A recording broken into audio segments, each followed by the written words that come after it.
Mga idol at kabayan, Defense Secretary Gilberto Teodoro Jr. iginit ang kahalagahan ng pakikipag-alyansa sa Amerka sa gitna ng tumataas sa tensyon sa West Philippine Sea. Ito ay matapos tanungin at hinga ng komento sa sinabi ng isang senador na dahil lumalakas lamang ang loob ng Pilipinas dahil nandyan ang Amerika. Dagdag pa ng bagong kalihim ng tanggulang pambansa ng Pilipinas, hindi lamang Amerika ang kailangan natin. Kailangan din natin ang alyansa ng Japan, South Korea, Australia, yung mga bansang parehas ang ating paniniwala na ang West Philippine Sea ay sa Pilipinas at hindi sa China.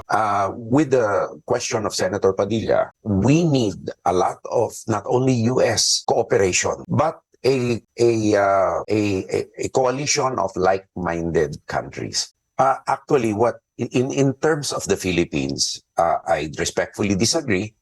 It is the expansionist policy of China that is actually escalating the tensions, not only between us, but with Vietnam and other actors. Eto pa, siyam na mga bansa gustong makilahok sa Joint Maritime Patrol ng Pilipinas sa West Philippine Sea. Kabilang na ang Amerika, Japan, Australia, Germany, France, India, Canada, Singapore, at maging ang Malaysia. Philippine Coast Guard naglabas na din ng video matapos magsagawa ng underwater survey sa Rosal Reef at Escoda Shoal. China, binalahura ang mga bahura sa mga nasasakupan ng Pilipinas. Ano kaya ang masasabi ng mga senador o politiko ng bansa na todo suporta pa rin sa China? Ito ang mga balitang ating pag-uusapan dito lang sa Good News Philippines. Huwag kalimutang i-like ang video, mag-subscribe, mabilis lang ito, promise!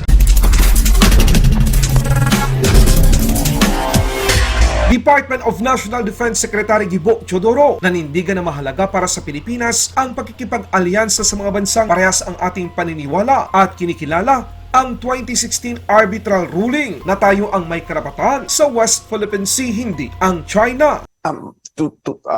First and foremost, I saw the clip yung sa P8 Poseidon. That is international airspace. Anybody can fly over there, no? As J. Batumbakal, Professor Batumbakal explained, no? That's an international airspace. There is freedom of navigation and overflight over international airspace, notwithstanding Ayungin is Philippine territory. Now, with the question of Senator Padilla, who I respect very much, and he's really a nationalist, whatever people may say. We need a lot of not only U.S. cooperation, but a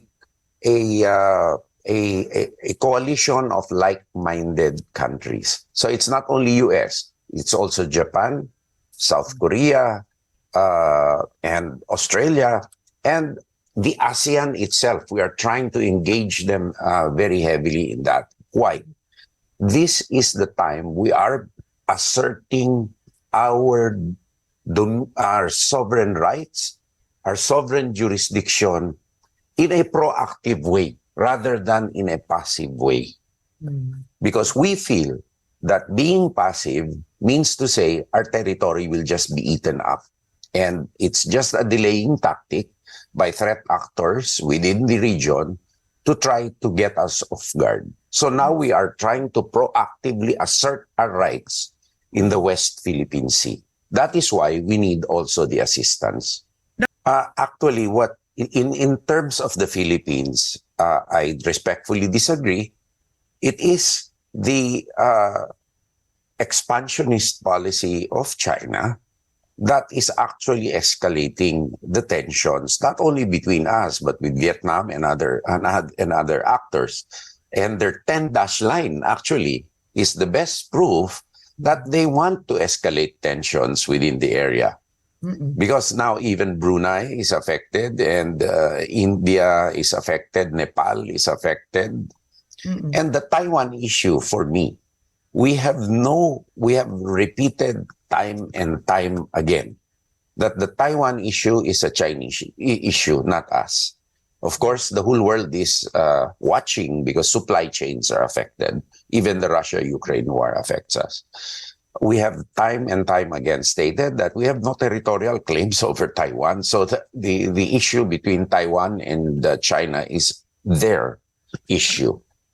Now, what is the real issue here? The real issue is Scarborough, the harassment activities by China for us by asserting our rights over a Philippine registered vessel, BRP Sierra Madre, and other activities.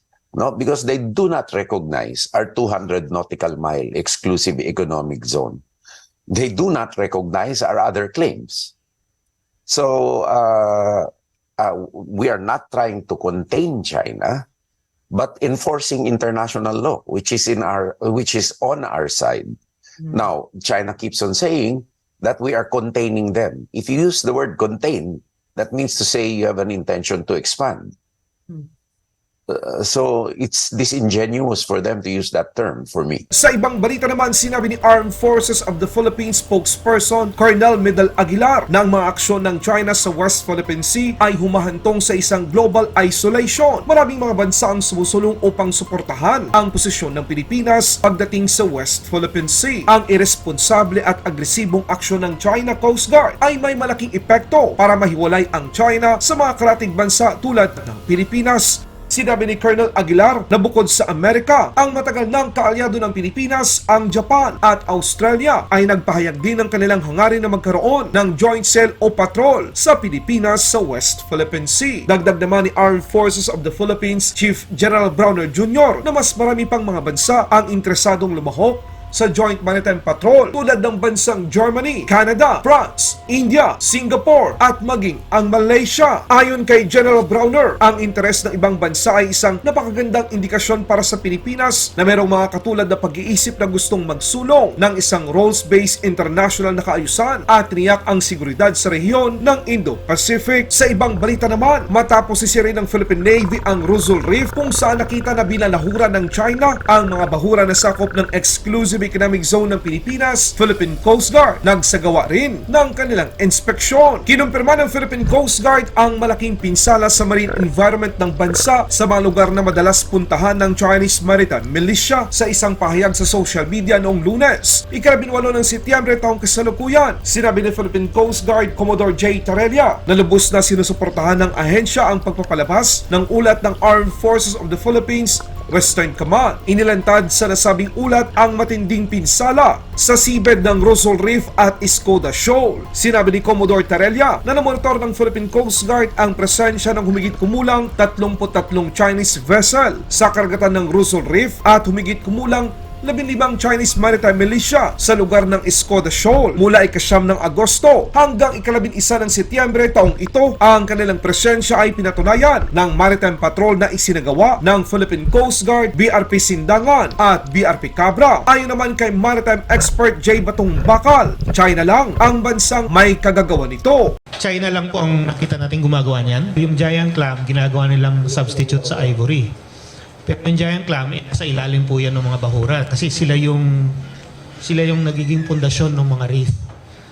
Kaya sinisira nila yung coral reef. Kaya ngayon, kung papansin niyo, yung mga available na fish, karamihan, no, maliliit na.